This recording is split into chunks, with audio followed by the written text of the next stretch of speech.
All right, Andrew Fee is going to do this video on the Steelers, the young man who went to Mohawk from Newcastle, and he does a great job here at Geneva, and he loves the Steelers, who are a 10-point favorite Sunday at Indianapolis. Let's talk about them. 1 o'clock, Lucas Field. We'll break it all down, the Coos Market Black and Gold Sunday Show. Ben Roethlisberger, 2,062 yards, 10 touchdowns on the season. Le'Veon Bell, 760 yards, 194 carries, and 5 touchdowns.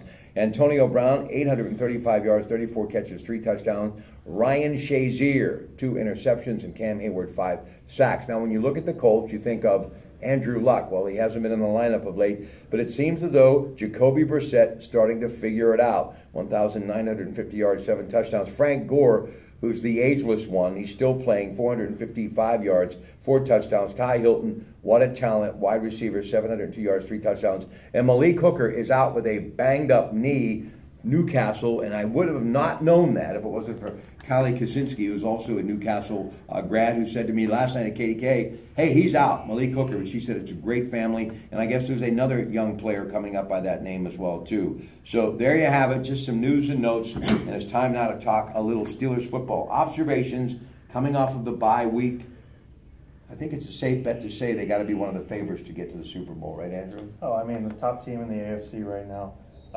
Ben still playing a little shaky, missing a lot of wide open passes, which is concerning to me. You know, you said something 2 weeks ago that I've found fascinating, and it's an opinion. So tell the audience what you told me. I told you that I think his shoulder's hurt. I've never seen the guy miss so many wide open passes. He's missing everything high over the middle, so it's odd to me. But obviously they're not saying anything. I don't know if they would. Probably his last year.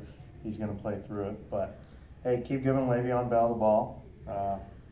Frank Gore, 34 years old, running back for Indianapolis. We'll see what he can do this week against the defense. Okay, Juju, this guy, 20 years of age. A freak, a phenomenon.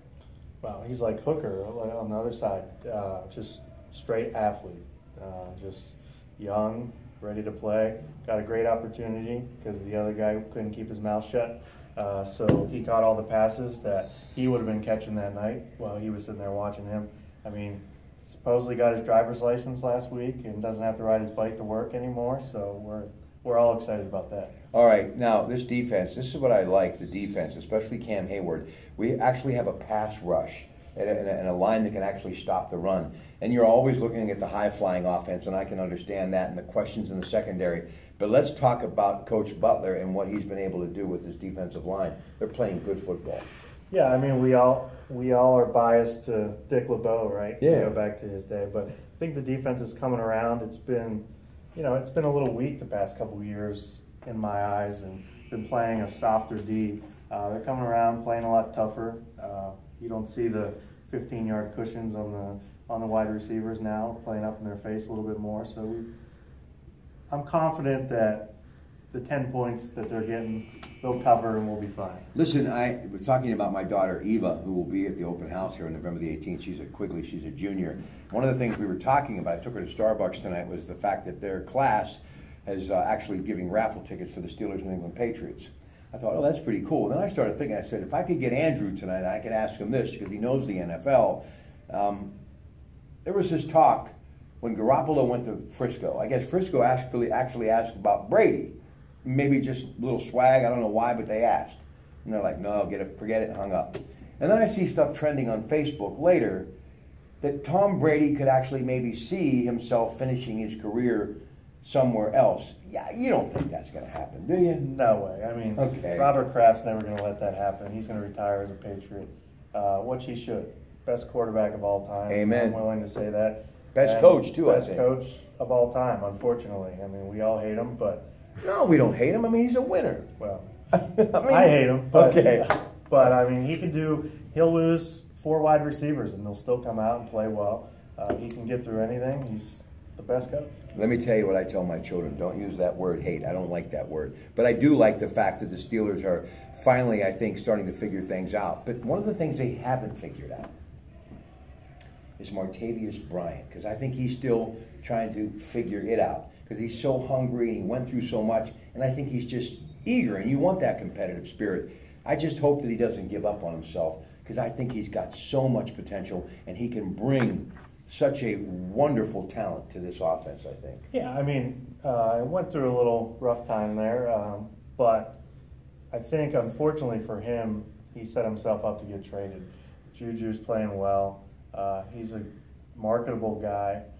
So I don't think he'll be with the Steelers next year, but he's going to be a great wide receiver somewhere else because he does have the speed.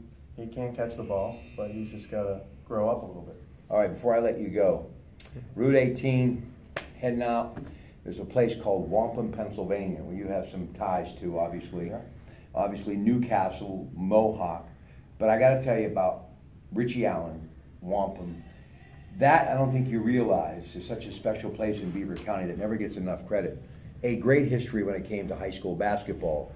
But do you realize, a young man, how great Richie Allen was as a baseball player? Yeah, obviously I've never, Yeah. I never got to witness it, but I do understand that. And you look at the Hennons with basketball. Yeah. I mean, you talk to Coach Galbraith, who's friends with all those Westminster guys, and how they used to practice. You know, they used to practice in the steel-toed boots before we had any of this conditioning stuff.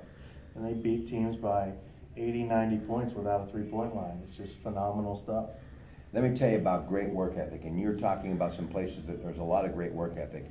Why I love Geneva College. You know, the election came and went yesterday, and a lot of people, I don't know, they second guess everything that's happening in politics, and I can't necessarily say that's a bad thing, because times are a little strange right now.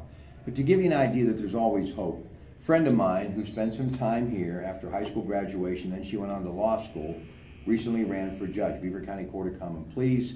She actually became one of two who will be heading to the bench for the first time, Mitchell Shahian being one, she being Debbie DeCastro, who has a lot of respect and really a lot of love for Geneva. So earlier today I was getting started on my very busy day, and lo and behold, who would I run into? In her jeans and sweater on a beautiful day, by herself, removing all of her election signs, less than 24 hours after she was getting elected. I think that should give you a little bit of hope that there are people that really have a great work ethic. And I do want to say again, congratulations to her, and I wish her nothing but the best. And I know her son and husband are very proud of her, and her family should be, because she's going to be a great asset, and she's just another reason why you should be thinking Geneva College, if you're a parent or you're a student. Tell me about Geneva, and then we'll get ready to talk a little pit football with Tommy Catanta. Geneva, I mean, as Tommy would say, we love this place because of the people. You know, we're in Beaver County.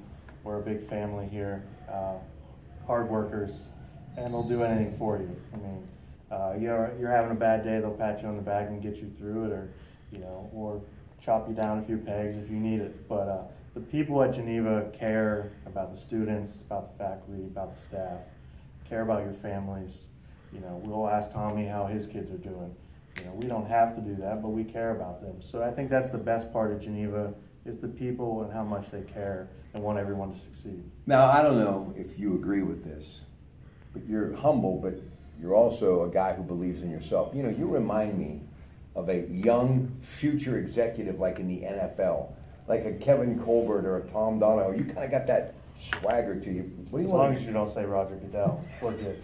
You want the W&J, Roger Goodell. Hey, so what really do you see yourself doing 10, 20 years? What do you want to do? And tell them what you do here exactly, too. I'm in charge of the athletic operations and recruiting here. My dream is to work in college athletics as an athletic director, because I believe in student athletes. I believe in the Division III model where they're not getting paid to play and they're just playing because they love the sport.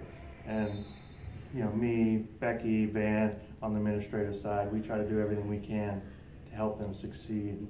And that's what we do at Geneva. And that's what my dream is. Becky Ditmore, I've known for a very long time during our days doing that wonderful television show many years ago. All right, thank you. Good luck in all you do, and thanks for letting me come over here this football season. Yeah, we loved having you. And if I could add one thing, pray for our country and pray for the people in San Antonio. Absolutely, absolutely. We'll take a break. We'll be back.